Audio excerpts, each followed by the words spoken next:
जय हिंद, नमस्कार दोस्तों, स्वागत है आपका assessment jobs and welfare channel में। केयर बोर्ड भारत सरकार की तरफ से वैकेंसीज का नोटिफिकेशन जारी किया गया है। केयर यानी कि सूक्ष्म लघु और मध्यम उद्यम मंत्रालय भारत सरकार की तरफ से नोटिफिकेशन जारी किया गया है। इसमें काफ़ी पोस्ट रखे गए हैं, लेकिन कुछ पोस्ट भूतपूर्व सैनिकों के लिए रिजर्व करके रखे गए हैं। इस वैकेंसीज का जो डेट है वो क्लोज हो चुकी है, लेकिन अभी इसको एक्सटेंड कर दिया गया है। जैसे कि आप लोग देख रहे होंगे, यहाँ पे एक चलता हुआ दिखाई दे रहा है। 15/9/2021 तक इसकी डेट को एक्सटेंड कर दिया गया है। इसके नोटिफिकेशन पे चलते हैं दोस्तों और पूरी डिटेल्स जानते हैं। इसका नोटिफिकेशन केयर बोर्ड सूक्ष्म लघु और मध्यम उद्यम मंत्रालय भारत सरकार की तरफ से, ये जो मंत्रालय है under the ministry of micro small medium enterprises, government of India Bharat सरकार के अंतर्गत आता है। और यहाँ पे जो वैकेंसीज है रेगुलर बेसिस पे रखी गई है। जो वैकेंसीज है दोस्तों अलग अलग टाइप की है, जिसमें कि आप लोग देख पा रहे होंगे। यहाँ पे पोस्ट का नाम लिखा है, पेमेट्रिक्स जो पेमेंट है वो लिखा है, कितनी वैकेंसीज हैं। साथ में यहाँ पे एजुकेशन क्वालिफिकेशन लिखा हुआ है और यहाँ पे एज लिमिट लिखा हुआ है। यहाँ पे और भी पोस्ट है दोस्तों, जैसे कि आप लोग फर्स्ट में देख रहे हो यहाँ पे सीनियर साइंटिफिक ऑफिसर इंजीनियरिंग, और भी पोस्ट है यहाँ पे, लेकिन इनमें एक्सेसमैन के लिए कोई रिजर्वेशन नहीं रखा गया है। जिसमें एक्सेसमैन के लिए रिजर्वेशन रखा गया है उन पोस्टों पे चलते हैं। यहाँ पे सबसे पहले है अपर डिवीजन क्लर्क। इसके लिए जो पेमेंट रखी गई है लेवल 4 की 25,500 रुपये से 81,100 रुपये, अच्छी खासी पेमेंट रखी गई है। और 4 पोस्ट रखे गए हैं, जिसमें कि यहाँ पे आप लोग देख पा रहे होंगे 3 पोस्ट रिजर्व फॉर एक्सेसमैन, यानी कि 4 में से 3 पोस्ट भूतपूर्व सैनिकों के रिजर्व करके रखे गए हैं। रिजर्व का जो रेशियो रखा गया है, अनरिजर्व के लिए 2, ओबीसी के लिए 1, एसटी के लिए इस तरह से ही रिजर्व भूतपूर्व सैनिकों के लिए रिजर्व करके रखे गए हैं। इसमें जो क्वालिफिकेशन मांगा है दोस्तों, डिग्री होना चाहिए एनी डिसिप्लिन से, किसी भी किया हो आपने, और नॉलेज होना चाहिए आपको कंप्यूटर का, साथ में कंप्यूटर एप्लीकेशन और वर्ड प्रोसेसिंग का। 27 साल से ज़्यादा आपकी एज नहीं होनी चाहिए। डेट ऑफ क्लोजिंग जो आप क्लोज कर रहे हो, जो रूल है सेंट्रल गवर्नमेंट की, उसके हिसाब से एज में छूट दी जाएगी। दूसरा है यहाँ पे जूनियर स्टेनोग्राफर, लेवल 4 की तनख्वाह 25,500 रुपये से 81,100 रुपये। 4 पोस्ट रखे गए हैं इसमें, जिसमें कि 3 पोस्ट भूतपूर्व सैनिकों के लिए रिजर्व करके रखे गए हैं, 3 पोस्ट। और इसके लिए एसएलसी यानी कि 10th पास होना चाहिए दोस्तों, और 100 वर्ड पर मिनट शॉर्ट हैंड और 40 वर्ड पर मिनट टाइप राइटिंग होनी चाहिए उसकी। 30 साल से ज़्यादा एज नहीं होनी चाहिए क्लोजिंग डेट तक जब आप एप्लीकेशन भर रहे होंगे। नेक्स्ट जो पोस्ट है मैकेनिक ग्रेड 2 की 25,500 रुपये से 81,100 रुपये पेमेंट रखी गई है। एक पोस्ट है, एक पोस्ट भी भूतपूर्व सैनिक के लिए रिजर्व करके रखा गया है। इसके लिए पास होना चाहिए दोस्तों केजीटीसी, और जो मैकेनिक ग्रेड 2 है उसमें जो वर्कशॉप मैकेनिक होते हैं दोस्तों, जिसमें कि एमी या फिर अदर जो भी इससे रिलेटेड एयरफोर्स नेवी के हैं वो इसके लिए अप्लाई कर सकते हैं। 30 साल लास्ट डेट रखी गई है। नेक्स्ट पोस्ट यहाँ पे हिंदी टाइपिस्ट की 19,900 रुपये से 30,200 पेमेंट रखी गई। एक पोस्ट है और एवी पोस्ट भूतपूर्व सैनिकों के लिए रिजर्व करके रखा गया है। इसके लिए एसएलसी रखा गया है, यानी कि 10th पास रखा गया है with type writing in Hindi, और साथ में डिजायरेबल रखा गया है। यदि आपके पास है ये तो ठीक है, नहीं तो कोई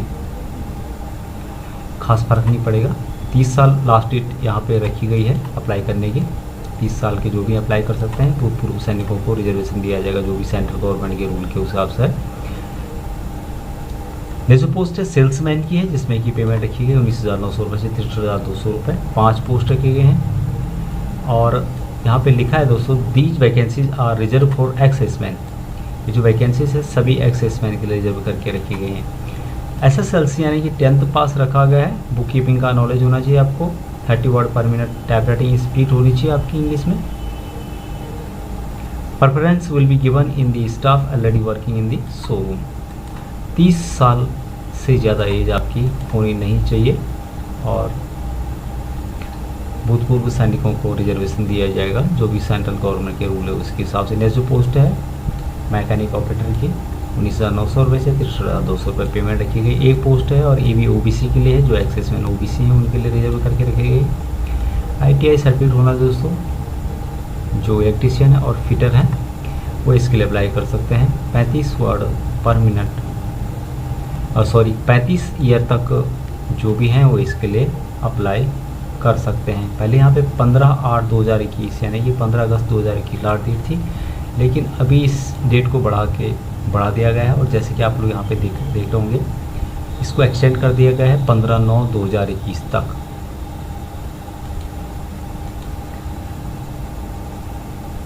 इसमें दोस्तों ट्रांसफ़र हो सकता है एनीवेयर इंडिया, कहीं भी इंडिया में ट्रांसफ़र हो सकता है। जो पोस्ट है दोस्तों उसका डिस्ट्रीब्यूशन यहाँ पे दिया हुआ है कि कहाँ कहाँ उन पोस्टों की ज़रूरत है। यहाँ पे सबसे पहले आप लोग अपर डिवीज़न कलर का देख रहे होंगे। यहाँ पे आंध्र प्रदेश में जो अनरिजर्व है उनको आंध्र प्रदेश में भेजा जाएगा। उसके अनुसार जो रीजनल केयर बोर्ड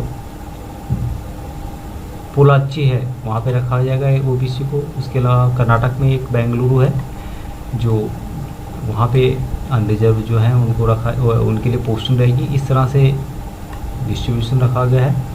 जो मैकेनिक है इनका भी कर्नाटक बेंगलुरु में, central institute of care technology care board Bengaluru. और जो हिंदी टाइपिस्ट है इनका जो पोस्टिंग रहेगा केरला में रहेगा, जो ST है।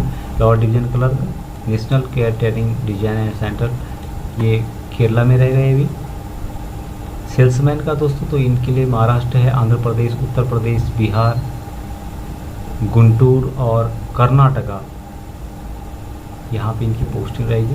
मैकेनिक ऑपरेटर ये भी कर्नाटक में रहेगा। तो इस तरह से इनका डिस्ट्रीब्यूशन रखा गया है। बाकी ऑल ओवर इंडिया में भेजा जा सकता है। फीस अलग अलग रखा गया है। कुछ पोस्टों के लिए 400 रखा गया है, कुछ पोस्टों के लिए 300 रखा गया है। लेकिन एक्स-सर्विसमैन के लिए नो फीस रखा गया है। No fees in payable by SC ST PWD और एक्स-सर्विसमैन और फीमेल कैंडिडेट के लिए कोई फीस नहीं रखा गया है दोस्तों। और जो एक्स-सर्विसमैन है application form the category of ex-serviceman should upload the discharge certificate. Discharge certificate आपको अपलोड करना होगा जब भी आप फॉर्म भरते हो। बाकी दोस्तों इसमें डिटेल्स में लिखा हुआ है, आप एक बार पढ़ना चाहते हो इसको पढ़ सकते हो।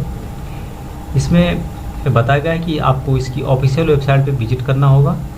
जब भी इसका टेस्ट होता है तब इसकी ऑफिशियल वेबसाइट पे बताया जाएगा। जो रिटन टेस्ट होगा या फिर जो भी होगा, इसकी ऑफिशियल वेबसाइट को आपको चेक करना पढ़ना, इसके कांटेक्ट में रहना होगा। और जब भी इससे रिलेटेड कोई अपडेट आता है तो वहाँ इसकी ऑफिशियल वेबसाइट में अपलोड कर देंगे और उसके बाद आपको